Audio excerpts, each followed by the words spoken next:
In this video, I want to go about showing you how you can set up to really use the procedurals with anything. So what I'm going to do in this video is I'm going to make it to where you can pick up a cube, or not a cube, sorry, not pick up, hold the hollow sight that's provided with the project and be able to aim with it, have all the sway and all that stuff.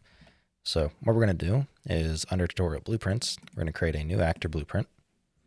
I'll call this one BP underscore tutorial, let's say held optic. All right, we're going to add a static mesh. And we're just going to do the hollow sight from the example.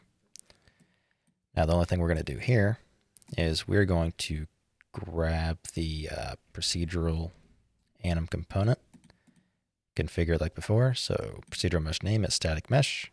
Procedural aim socket name, which this one already has, is s underscore aim.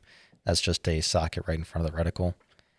And then the remainder of this stuff we're going to leave for now. So in our third person character, we're going to change this to the tutorial held optic for what to spawn and attach. And there we go. So I can now aim with it and I have all the sway and that kind of stuff. Now this has a jump, it pushes me back because that means this has, I figured it's blocking everything. I'm just going to do no collision for now. So like so. So just like in the previous video, we're going to go ahead and add some movement sway. So I'm just going to do the M4 sway location and rotation. That way, you can see we kind of hold it like so. We still have the basic leg, we have the movement. We have everything. Pretty much all in the same fashion as in which how we had the firearm itself.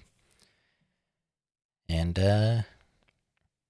that's pretty much it. Everything else for the most part does apply kind of like it did with the firearm.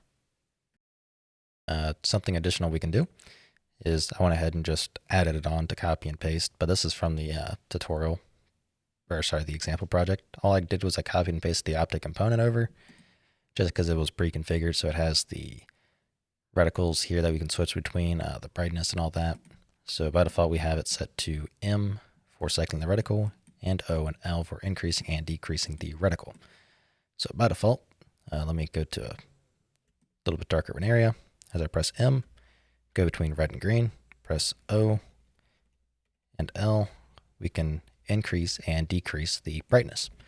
So all your interactions through the shooter pawn component and all that stuff still works. So main thing you can tell is because it holds a pointer to the current component in which is used.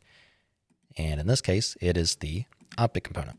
So that's going to be all for this video, and I'll see you in the next one.